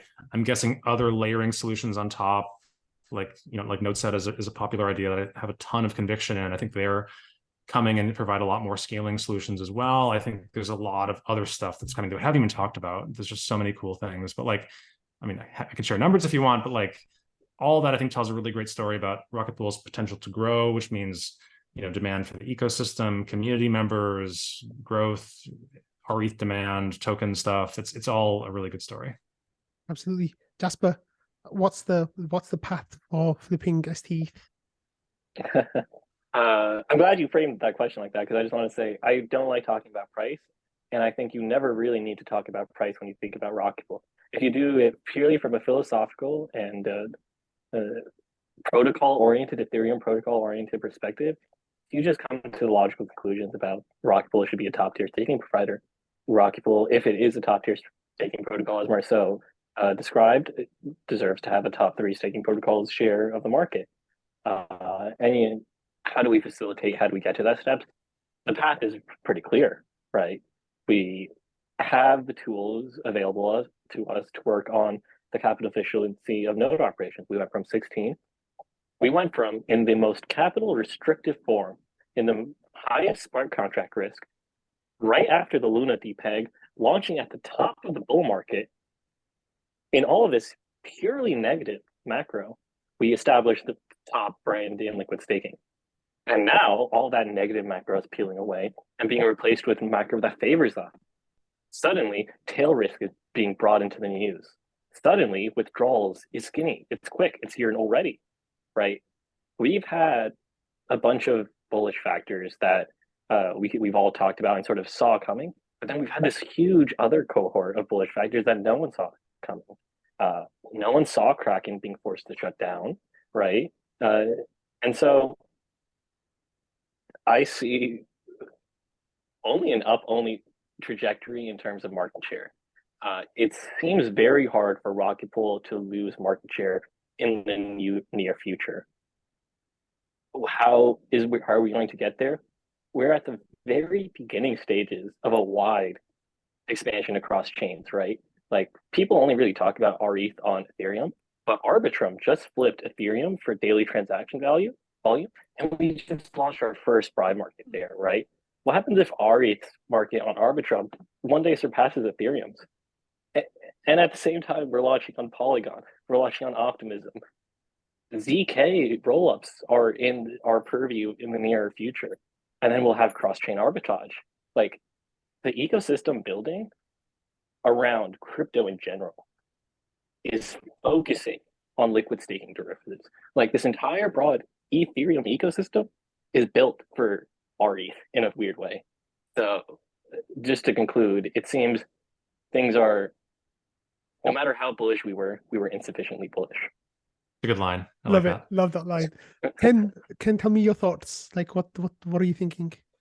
Well, it's hard to beat both of those, but the one thing that maybe two things I'll point out, right? I mean, one thing that most people take some time to realize this is that there's this structural uniqueness to the RPL token, right? And I know we're celebrating an all-time high in US dollar pricing, but everybody who's been around knows that you really need to price it somewhat in terms of its ratio against ETH. And it's not because we're all ETH maxis and kind of view that as the asset of value now with a declining dollar. No, it's because its utility to do its job, to be a bond, to unlock leverage in the protocol is all based upon its ratio against ETH, right? And so as the demand for Rocketpool mini pools, as the demand for RETH grows, right, you need RPL as part of it, right?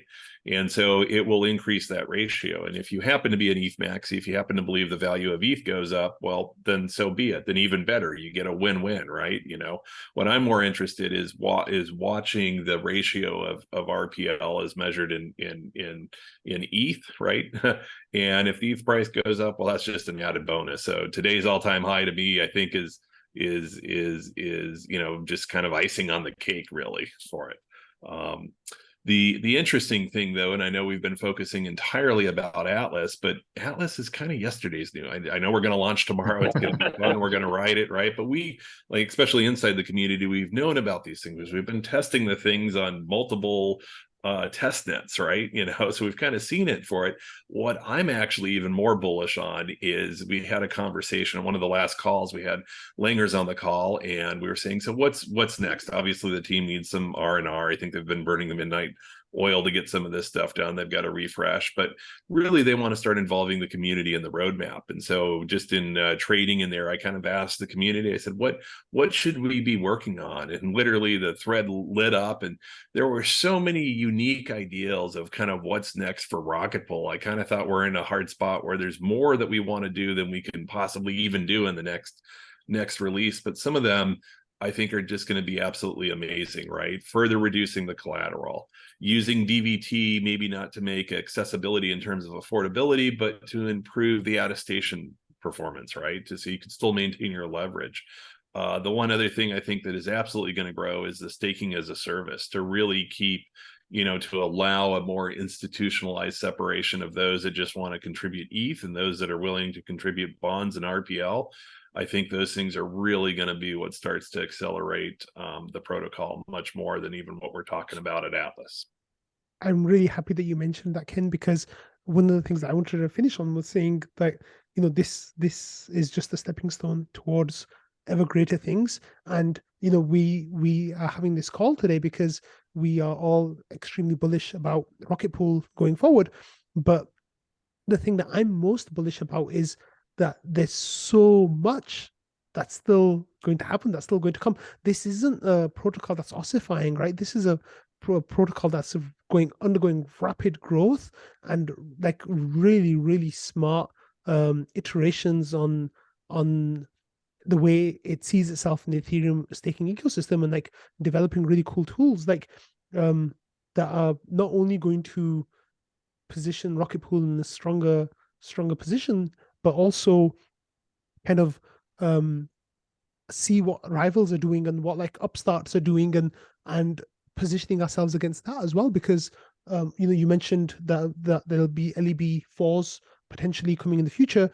Other staking services are now kind of front running that a little bit and saying that they're going to start with their version of LEB4s.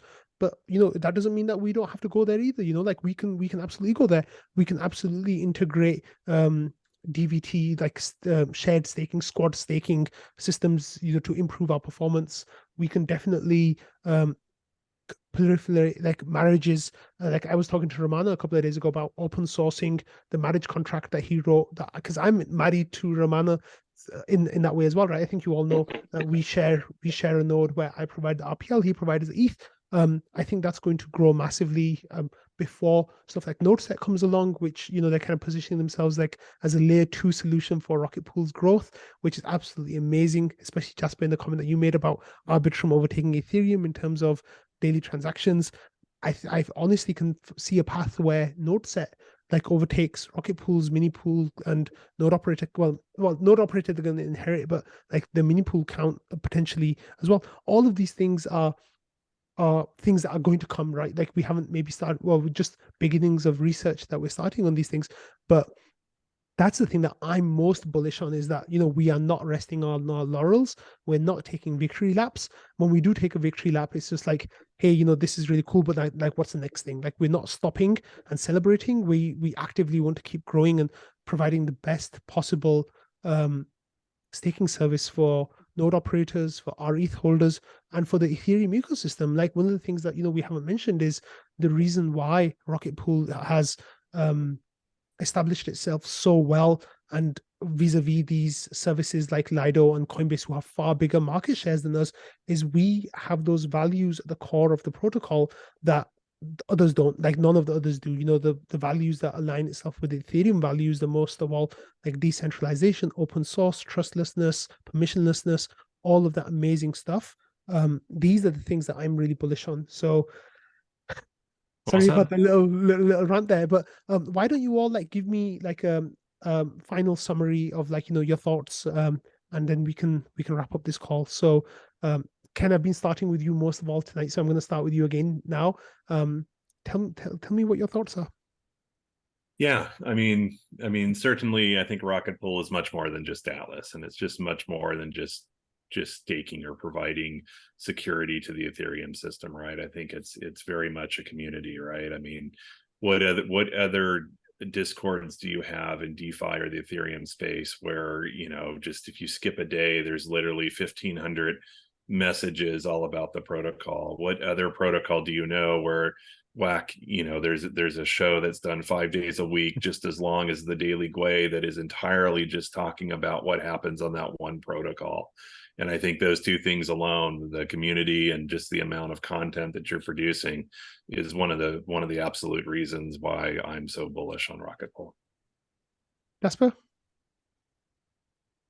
The community always the community always finds ways to surprise me. I joined in 2021, beginning of the year, and I saw like the community sort of evolve pre-launch into launch to where we are now. And what makes me profoundly bullish is that through it all, there has been this continuous thread of maximizing the Ethereum protocol and decentralized values, right? Like everything else aside, the most important, the most bullish single point for Rocketpool to maintain its value is if those two principles stay there. Like how Bitcoin's meme was 21 million hard cap, never minting more. Rocketpool will be most valuable if protecting Ethereum is its meme, so to speak. And for the past, since I've been there, it has been that meme. And if anything, it's sort of just been compounded, enforced as public goods sort of like start to spring out of the Ethereum community. Like people, Honey Abu, who has created some websites that pushed for client diversity. Rocketpool itself was a huge leader in that field. So everywhere I look, I sort of see Rocketpool as the leader in maintaining Ethereum values. And long term, when I think Rocketpool's health, I think it'll be a reflection of that. How much are the core Ethereum values still the core Rocketpool values? And then the last thing I want to say is, I think there's sort of been 3 eras for the protocol. You had this first era from 2017 to launch in 2021. And that was like this, nothing's really there. We're just talking about decentralized values. And we still have this community here because we're all the people there were very interested in staking as sort of like this ETH staker mixed with some degeneracy. Then launch happened. And then the protocol and the community grew up a little bit. And from 2021 until approximately now, I want to say, we've had this hardening of those core values and a focus on just one thing from the team. Joe made a comment that was like sort of beautiful in a way. Ethereum completed its promise to users with withdrawals. In a way, the Rocketpool team also completed their promise, but they set out in 2017 to enable staking, and staking isn't complete without withdrawals.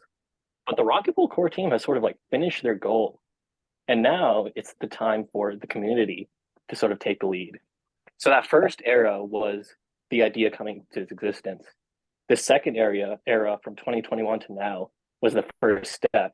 And now we're in this new era where we get to look around and realize there's an entire world of possibility. I love it, Jasper. Marceau, I'll let you get the last word for the call today.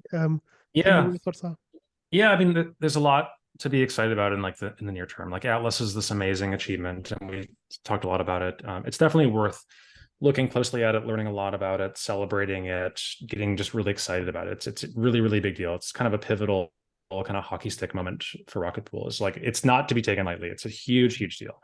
I mean, that being said, like I'm even more excited about stuff going forward. Like it really does feel like we're in this accelerating environment where like the staking ecosystem is just snowballing and getting so exciting. And this is like basically what I've ended up kind of turning my career into, ironically. But like I could talk about a few things that just I think are profoundly impactful.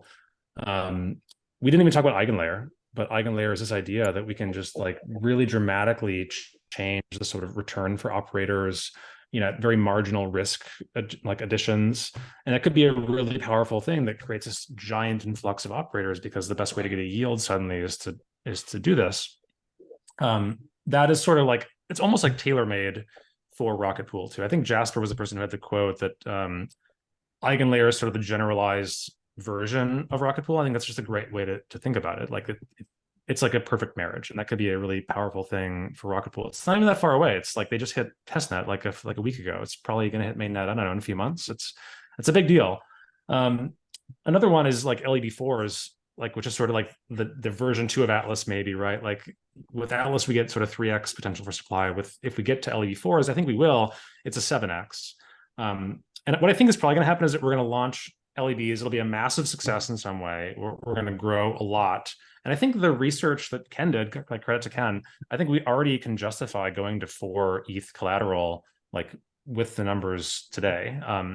In fact, we actually have greater security now for LEB4s than we did with Ken's modeling, because some things have changed with collateral. But like, I think we could easily justify going to LEB4s like very soon, especially if we get things like forced exits. Like I think that is probably a near-term thing. I think we get LEB4s like faster than people think. That is also another huge like kind of growth catalyst, right? And then maybe the last one, some people talked about it, but just the general like kind of staking as a service cluster.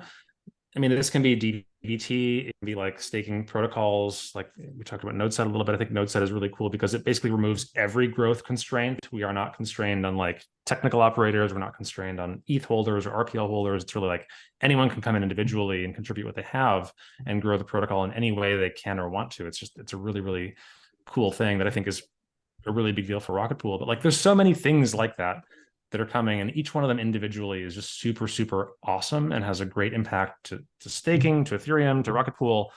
And there's just like a ton of them. So like we could spend another hour talking about these things and how like cool it is and what that could do to things. And it's a really fun time to be paying attention and to be following this stuff.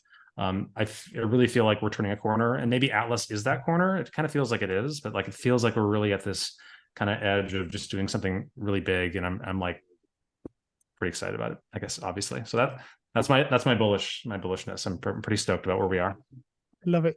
Guys, thank you so much for joining me for this call. I know that you'll be watching tomorrow for the Atlas live stream, which is going to be super exciting. So thank you so much. I'm really happy about where we stand right now, like the precipice of the hockey stick growth. And maybe we can all check back in about 6 months' time to see how things are going on the eve of the launch of LEB4s. Maybe I think that'll be a nice time to catch up.